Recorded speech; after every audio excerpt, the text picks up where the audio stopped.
നമ്മുടെ ചാനലിൽ videos post ചെയ്ത് തുടങ്ങിയ അന്ന് മുതൽ എനിക്ക് കേൾക്കേണ്ട വന്നിട്ടുള്ള ചോദ്യമാണ് എന്താണ് പോട്ടിംഗ് മിക്സ് എന്നുള്ളത്.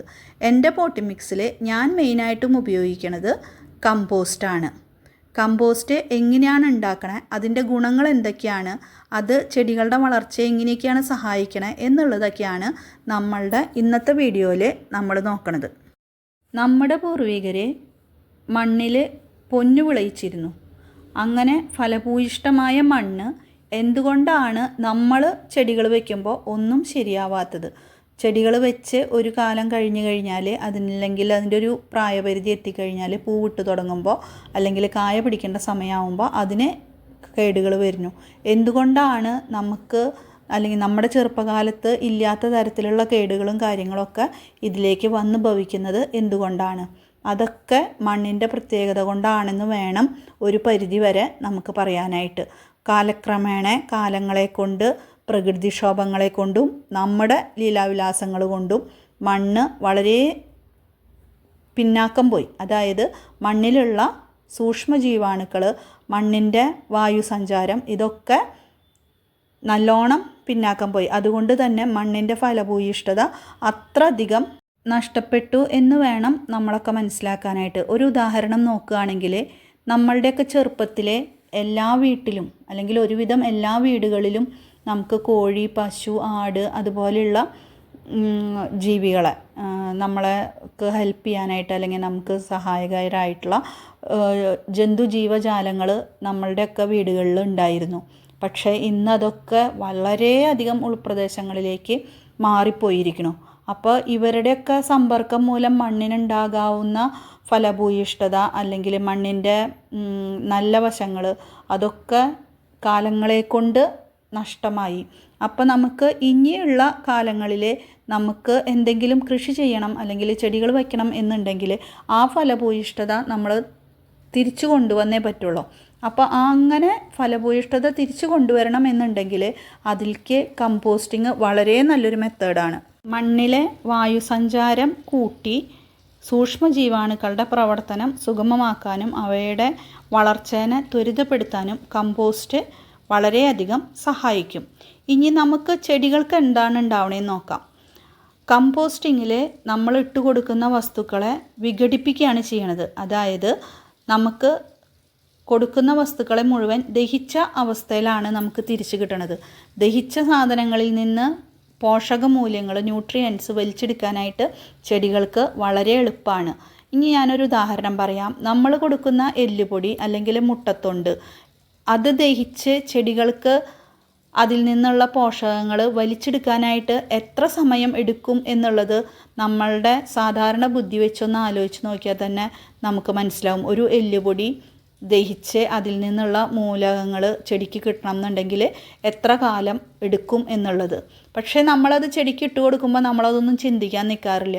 അതേസമയം നമ്മൾ ഈ എല്ലുപൊടിയും മുട്ടത്തോടൊക്കെ കമ്പോസ്റ്റിങ്ങിലേക്ക് ഇട്ടിട്ട് കമ്പോസ്റ്റ് വഴിയാണ് അത് കൊടുക്കുന്നത് എന്നുണ്ടെങ്കിൽ കുറച്ചും കൂടി എളുപ്പത്തിൽ ചെടികൾക്ക് അത് വേഗത്തിൽ വലിച്ചെടുക്കാനായിട്ടും അതിൽ നിന്നുള്ള മൂലകങ്ങൾ ഉൾക്കൊണ്ടുകൊണ്ട് ചെടികൾക്ക് ഫാസ്റ്റായിട്ട് വളരാനും സാധിക്കും. നമ്മളിവിടെ പറയണത് നമ്മുടെ ഹ്രസ്വകാല ചെടികളെ കുറിച്ചിട്ടാണ് കേട്ടോ. തെങ്ങ്, വാഴ പോലുള്ള വലിയ ചെടികളല്ല, വലിയ വൃക്ഷങ്ങളല്ല. നമ്മുടെ മുളക് തയ്യ്, വെണ്ടത്തയ്യ്, അതുപോലെ നമ്മുടെ പൂക്കളുടെ ചെടികൾ, ചെണ്ടമല്ലി, അടീനിയം അതുപോലെയുള്ള കൊച്ചു കൊച്ചു ചെടികൾ. ഇതിൽ പലതും അധിക ഭാഗവും 6 മാസം മുതൽ 1 കൊല്ലം വരെയൊക്കെ നിൽക്കുന്ന ചെടികളാണ്. അപ്പോൾ ഈ 6 മാസത്തിൻ്റെ ഉള്ളിൽ അവരൊരു 4 മാസം കൊണ്ടാണ് അവരുടെ ഒരു പൂർണ്ണ വളർച്ച എന്ന് പറയുന്നതിലേക്ക് എത്തണത്. 4 മാസം കഴിയുമ്പോൾ തൊട്ടൊക്കെ അവർ പൂവിടാനും കായ പിടിക്കാനൊക്കെ തുടങ്ങും. ഇല്ലെങ്കിൽ അതിലും കുറഞ്ഞ ലൈഫ് സൈക്കിളുള്ളവരാണെങ്കിൽ ഒരു 2 മാസം 3 മാസം ആകുമ്പോഴേക്കൊക്കെ പൂവിട്ട് തുടങ്ങും. അപ്പോൾ ഈ നമ്മൾ ഇട്ട് കൊടുക്കുന്ന എല്ലുപൊടി അവർക്ക് ഏത് സമയത്താണ് ഇട്ട് കൊടുക്കണേന്നുള്ളതും അത് അവർ വലിച്ചിട്ട് അതിൽ നിന്ന് മൂലകങ്ങൾ ഉൾക്കൊണ്ട് അത് പൂവിടാനും കായ്ക്ക് വലിപ്പം വെപ്പിക്കാനൊക്കെ അവർക്ക് എങ്ങനെ സാധിക്കുമെന്നുള്ളതൊന്ന് നമ്മൾ ചിന്തിച്ചാൽ തന്നെ നമുക്ക് നമ്മുടെ കമ്പോസ്റ്റിങ്ങിൻ്റെ ആവശ്യകത നമുക്ക് മനസ്സിലാക്കാൻ പറ്റും. അപ്പം നമുക്ക് കമ്പോസ്റ്റിന് ആവശ്യമായിട്ടുള്ള സാധനങ്ങൾ എന്തൊക്കെയാണെന്നുള്ളത് നോക്കാം. ചെടികൾക്ക് ആവശ്യമായിട്ടുള്ള മൂലകങ്ങൾ ലഭിക്കാനായിട്ട് നമ്മൾ ഉപയോഗിക്കേണ്ടത് കാർബൺ, നൈട്രജൻ, വെള്ളം, വായു ഈ 4 സാധനങ്ങളാണ് കമ്പോസ്റ്റിങ്ങിലേക്ക് വരുന്നത്.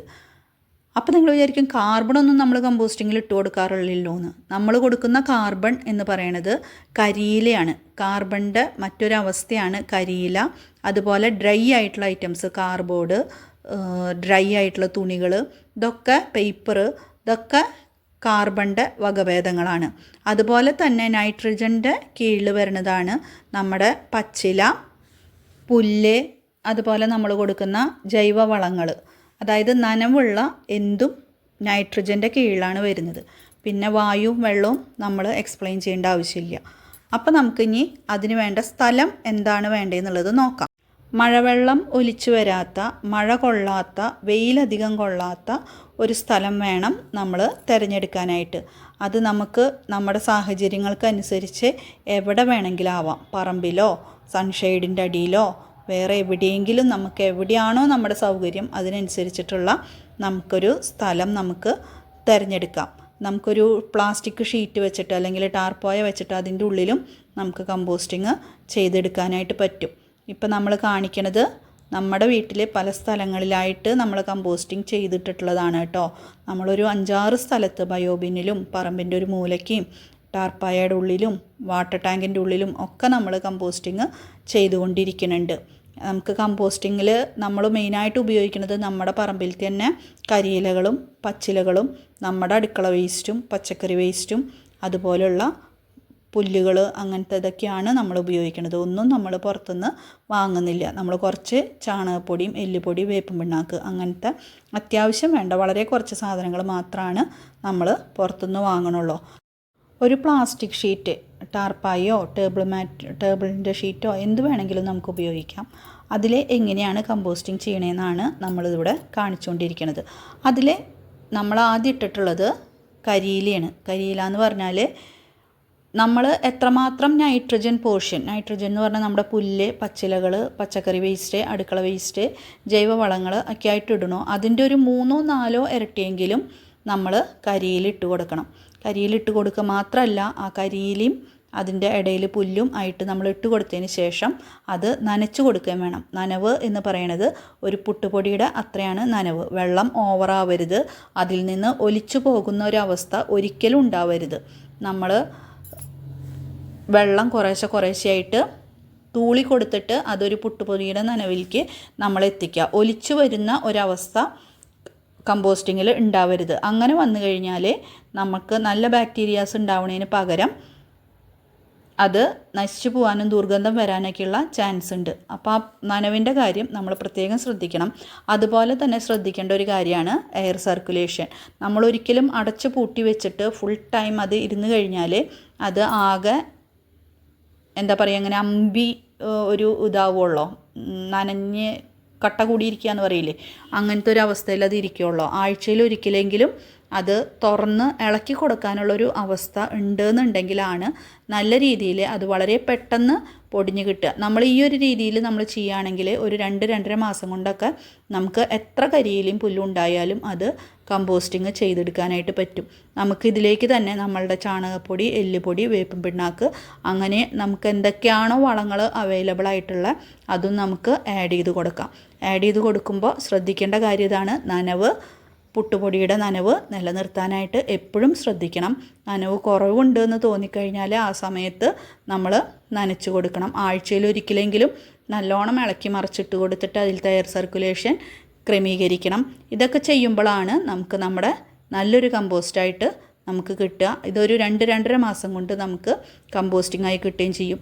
ഇത് നമ്മളധികം വെയിൽ കൊള്ളാത്ത മഴയും കൊള്ളാത്ത ഒരു സ്ഥലത്ത് നമുക്ക് 4 വശത്തൊന്നും അത് മൂടി അതിലേക്ക് വെയിലും മഴയൊന്നും കൊള്ളാതെ നമുക്ക് സൂക്ഷിക്കാം. ഞാനിവിടെ കമ്പോസ്റ്റിംഗ് എളുപ്പമാക്കാനായിട്ട് WDC കൂടിയും ഉപയോഗിച്ചിട്ടുണ്ട് കേട്ടോ. WDC ആവശ്യമുള്ളവർക്ക് ഞാൻ നമ്പർ വീഡിയോൻ്റെ ലാസ്റ്റിൽ കൊടുക്കുന്നുണ്ട്. അപ്പോൾ അതിൽ വാട്സപ്പ് ചെയ്ത് കഴിഞ്ഞാൽ നമ്മൾ കൊറിയർ ചെയ്ത് കൊടുക്കുന്നതാണ്. WDC എന്ന് പറയുന്നത് എന്താണെന്നുള്ളത് വീഡിയോ നമ്മൾ മുൻപ് ചെയ്തിട്ടുണ്ട്. ലിങ്ക് ഞാൻ ഡിസ്ക്രിപ്ഷൻ ബോക്സിൽ കൊടുക്കാം.